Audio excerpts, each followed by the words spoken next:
Islam Makhachev vs. Ilia Topuria is officially back on after Makhachev just handily beat Jack Della Maddalena last night at UFC 322. And in this video, we're going to break down all of the info and news surrounding Makhachev vs. Topuria and how that fight actually is going to happen and when it looks like it will be taking place. There's actually news coming out from all different sides of this story, and they are all pointing to one conclusion, and that is Islam Makhachev vs. Ilia Topuria in 2026 in the UFC. So in this video, we're quickly going to recap what happened at UFC 322 last night, talk about all the news surrounding Makhachev vs. Topuria, when and where that fight could be taking place, and then I will be giving you guys my prediction for that fight and why I think that fighter will win, whoever I pick at the end of this video. So make sure you stay to the end to see that, and you already know it's going to be a great prediction because I made a whole video telling you guys that Makhachev was going to beat JDM and that it wasn't going to be close, and what happened? Exactly that happened at UFC 322. So if you want the best picks on YouTube for the UFC, make sure to hit subscribe so you don't miss any of our uploads. We upload 2 to 3 great UFC videos every single week, so if you want some UFC entertainment in your evenings, click subscribe. But with that being said, let's get right into this video, and we're going to talk about 322 last night. We're just going to fly by this section of the video because you probably watched the card yourself. But basically, there's this fighter, Malcolm Wellmaker, who's a bantamweight in the UFC, and he's knocking everybody out, and he's very loved by the fans. He even quit his job after winning a bonus one night. Well, his opponent pulled out, so the UFC pulled up some NPC dude named Ethan on a 2-day notice to the UFC, and Ethan beat this hyped up prospect, Malcolm Wellmaker, so we all now have a new prospect to cheer for. This was a crazy story. It's just pretty surreal. And then Bo Nickel put away his opponent with a pretty impressive performance. We'll see how Bo Nickel looks as his level of competition goes up in the coming fights. And Carlos Prates, my GOAT, man. I saw this guy fight live in Kansas City, and he just stunned Leon Edwards and knocked him out. I believe this is the first time Leon Edwards has ever been knocked out in his UFC career. So that is huge for Carlos Prates. I mean, Leon Edwards, former champ, he's beat Kamaru Usman. I mean, this is a big name to add to Carlos Prates' resume, and Carlos didn't take any damage in this fight. It was kind of funny. If you see the clips online at the end of the first round, he was backpacking Leon Edwards. Leon was on Prates' back, and he's like giving them these little patter punches, and Prates just looks so annoyed. He's just like looking at the camera. And then next round he comes out after he lost 10-9 in the first round and just knocked out Leon Edwards with a straight. It was a beautiful shot, and all it took was one shot. That guy has one-shot power, and he put it to use on Leon Edwards. And then the next fight, Sean Brady versus Michael Morales. This was kind of crazy. So I didn't bet on any of these fights because I could see all of them going either way, and I just didn't feel like losing money last night. But the one fight that I was very confident in was that Sean Brady was going to beat Michael Morales. I thought it would be by finish. I thought probably submission, but either way, I thought that Sean Brady was going to win this fight. He has a lot more experience, and he's a much better wrestler and grappler than Michael Morales. However, that was not the case at all. I don't know what Sean Brady was doing. He just wasn't wrestling, and Michael Morales just put him out. I mean, the power Morales has is not something to be played with. You got two great strikers in him and Carlos Prates that are coming up through the ranks right now in welterweight, and these guys are very entertaining fighters. I'm very happy that Morales won. I mean, this guy is just... he has the fashion. He puts people out. Like, this guy could be a big deal. I don't think he speaks English. He is Ecuadorian, but nonetheless, that's just a huge star for the UFC, and the way he fights people, he doesn't need to speak English. I mean, Pereira doesn't speak English, and look how big of a star he is, but Michael Morales, welcome to the big leagues. You've already been around. If you're a hardcore fan, you know this guy, but last night, him being that high up on the card, a lot of the casual MMA fans are now tuned in to Michael Morales. And then I actually took a nap in the middle of the bar at this fight last night when Valentina Shevchenko just laid on top of Zhang Weili for 5 rounds and did nothing and went to sleep. That was a very boring fight, and it sucked because I was really looking forward to this fight, and it's impressive Valentina won, but the way she did it, it's just like, what are we doing, man? Her last 3 fights now have all been boring like this. Like, what are we doing? It was the Sphere card, and then UFC 315, and then this fight. It's just... nobody wants to watch that. It's boring. And people said the same thing about Makhachev's win, which has some merit to it, but I do think Makhachev's win was better than Shevchenko's and a lot more impressive with how he did it, coming up weight classes, looking as good as he did. But I get it's never going to be as entertaining as a Sean Malley KO. Like, that's just what grappling is. But if you're going to be someone who complains about grappling every time it's on your screen, UFC just might not be the league for you to watch. Like, you could go watch boxing or you could go watch kickboxing. Those don't have any grappling, and you'll like that. But it did happen, and it's part of the sport, and it's going to keep happening. So I think we just have to get used to it at this point. Right now, it is the meta of the UFC, just being an overpowered grappler. I mean, look at Kamaru Usman. Like, nobody's going to stop him. I think he could be a triple champ. But that is me covering UFC 322. In this next section of the video, we are going to break down who Makhachev will be fighting next. And as you guys saw in the title of this video, in the intro, I think it will be Ilia Topuria. However, I cannot just sit here and say, oh, that's surefire the contender. There are so many contenders in the welterweight division right now. So what I'm going to do in this part of the video is rule out why every single one of the contenders will not be fighting Makhachev. And then after removing all of them, we can deduce that it will be Islam Makhachev versus Ilia Topuria. But right now, let's rule out all these other contenders. So Sean Brady is just out of contention because he just lost last night, and you don't get a title shot off a loss most times in the sport. Definitely when your division's as competitive as welterweight is. Michael Morales is pretty close to a title shot. He might need one more win. You could give him right now, but does anybody think he beats Makhachev? We haven't seen his grappling be tested yet. Leon Edwards lost last night, and he wasn't next up for a title shot anyway, so you could remove him out of the picture. He lost to Carlos Prates, who is calling for a title shot.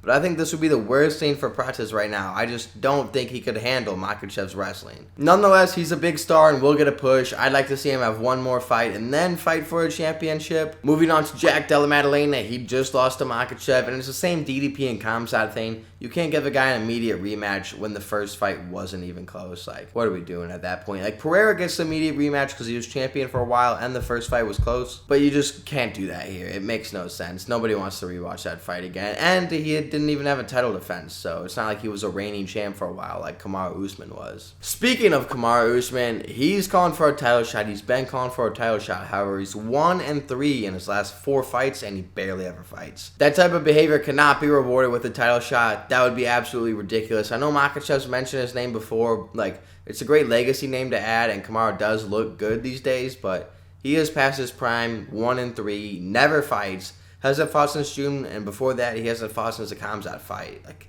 we're not rewarding that behavior out here. Joaquin Buckley lost to Kamaru Usman, so obviously he's not going to get the title shot. And then the winner of Garry versus Belal Muhammad. If it's Belal Muhammad, there's no way they're giving him a title shot. They do not like Belal, they being the UFC. Belal's definitely not getting the title shot. He probably has to have like 3 impressive wins, and then they'll give him a title shot, but he's going to be past his prime at that age, and it's not going to happen again. If Garry wins, I do think taking these short notice fights and the winning streak he's on, if he does get this win over Belal Muhammad, I think he will be next in line, but they're just going to wait till after the Topuria fight. But I think that Garry won't fight again after this win if he beats Belal Muhammad until he fights the next welterweight champion, whoever it is, when it's time for him to get his title shot. And Shavkat Rakhmonov, we made a whole video about this last week. You can watch that video after this one, but long story short, he has been way too inactive to get a title shot. In the past 2 years, he's fought 1 time. That's not a champion. You don't get a title shot for that. I know you've had injuries and stuff going on, but you just can't get a title shot off that.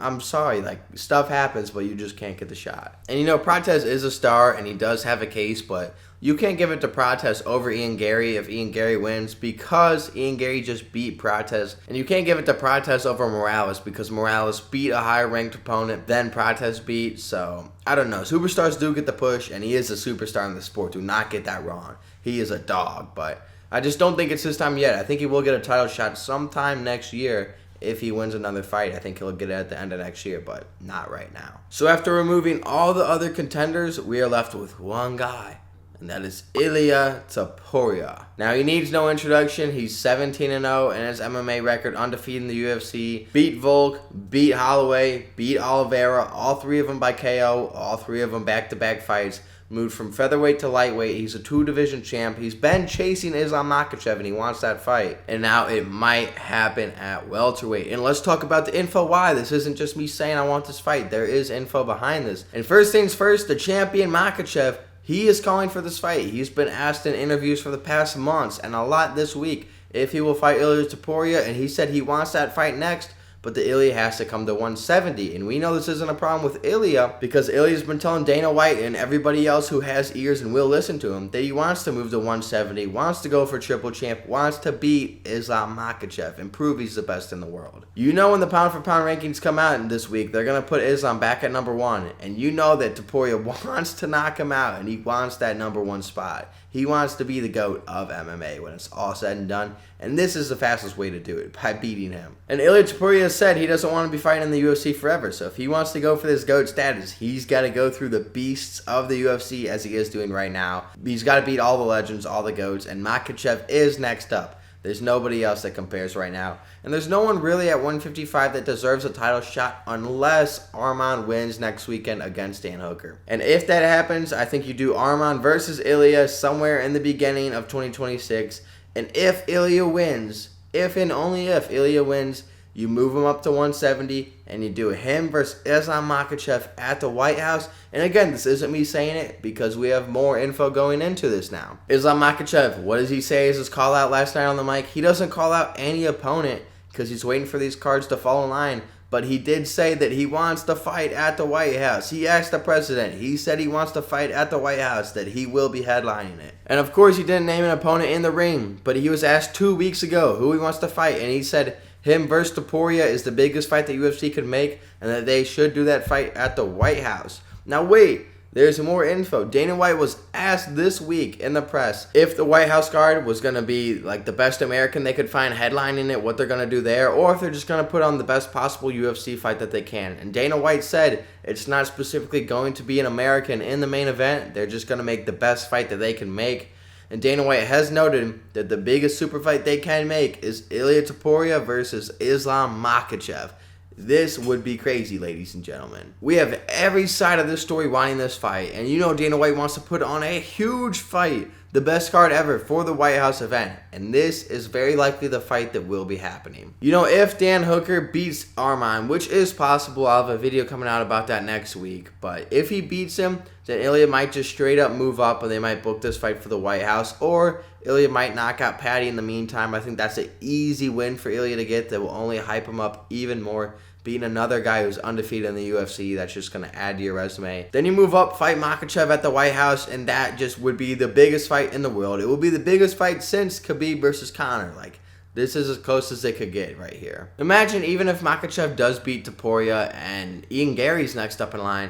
If you have Conor coach Ian Garry, and you have Ian Garry versus Makhachev, Khabib in Makhachev's corner, McGregor in Ian Garry's corner. That would just be a huge fight, just off the coaches alone. Obviously great fighters, but the hype going into that would be unreal. Those teams hate each other. Those countries don't even like each other because of the MMA guys. It's crazy. But if Topuria does beat a really good contender like Arman or an undefeated guy like Patty at the lightweight division, and he gets the defense there, moves up, beats Makhachev, becomes the first ever UFC triple champ, beating the legendary names he did, getting all these knockouts and retires, he will be the UFC GOAT, and he will have retired young like he wants to do, and he's talked about going to boxing and doing other things. And this just could be the greatest combat artist of all time. Now, obviously, there's great boxers, but the greatest MMA fighter of all time, very possible. Not that it's very likely, but, you know, there is a roadmap laid out for this to happen. And if we see this happen, it will be the greatest thing that we will ever get to watch as an MMA fan. So we need this to happen, and we need to cherish this moment while we have it. Now, I told you guys I will give my prediction for Ilia Topuria versus Islam Makhachev at the end of the video, and here we are. Now, this fight was originally going to happen at 155. And I thought it was going to be a pretty good fight, but I did think Islam has a really big size advantage and a wrestling advantage over Topuria that he will use. However, Makhachev fights pretty drained at 155, and Topuria, as we've seen in all of his fights, has one-hit KO power. He puts people out. He is one of the best strikers we've ever seen in MMA, especially when it comes to boxing. So fighting a drained Makhachev, he could definitely find that shot and put him out, and he's no scrub with the wrestling and grappling either. He could do fine on the ground with Makhachev. Certainly better than Jack Della Maddalena could do. Maybe. That is at 155 though. As we move to 170, it gets a little worse. At 155, I do think I would have picked Islam by a slim margin. I think Islam Makhachev would have beat Topuria by a little bit, but I think it would have been a close fight. But at 170, I just think that Makhachev is very likely to beat Topuria. I think him not being weight drained and being used to 170 versus fighting Ilia Topuria, coming from 145, moving all the way up to 170. I don't think Ilia's body is going to be used to that or ready for that. Makhachev only moved up one weight class to where he should have been fighting anyways. But 155 is probably where Ilia should be fighting. He's like 5'8 or 5'9. Crazy voice crack there. But moving all the way up to 170, you're going to be so undersized, and your body's just going to be like, what is this bulk we're hitting? Like, this is crazy. We're going to be fighting at this shape after being used to fighting at 145. But if anybody could do it, it would be Ilia. But I think that Makhachev's wrestling, I mean, Makhachev's on creatine now, and he looks like the GOAT of MMA as if he didn't before. But with Makhachev's extra strength last night, I mean, he was just handling JDM, and it didn't look particularly close. And JDM proven to have great wrestling defense in the Belal Muhammad fight at UFC 315 earlier this year. Like, he's no scrub when it comes to defense, to the takedowns, but Makhachev just ran right through him round after round after round. If it wasn't for Khamzat dominating DDP, this would be the most dominant wrestling performance of the year as far as a big fight goes. And Makhachev made that look easy, and I think if Ilia comes up, Makhachev's still going to have that strength, still used to this weight class, where Ilia will be only coming up to it. And I think Makhachev would handle him and would win. Although, if there's one guy to do it, it's going to be Ilia. And I'm a big Ilia fan, so that would be crazy to see, but that is my prediction. I do have Makhachev. And if you've made it this far, I really appreciate it. If you hit subscribe, that would just be the coolest thing ever, because then when we're a big channel, you can look back and be like, I was a day one member. And then if you hit the like, that also helps out the channel a lot, boosts this video in the algorithm. Great things come with that. But comment down below, do you think Ilia Topuria versus Islam Makhachev will be happening next year, or who do you think Makhachev will be fighting next? Let me know. I want to hear your guys' thoughts. This is a very competitive division. But with that being said, I will see you guys in the next video. Deuces.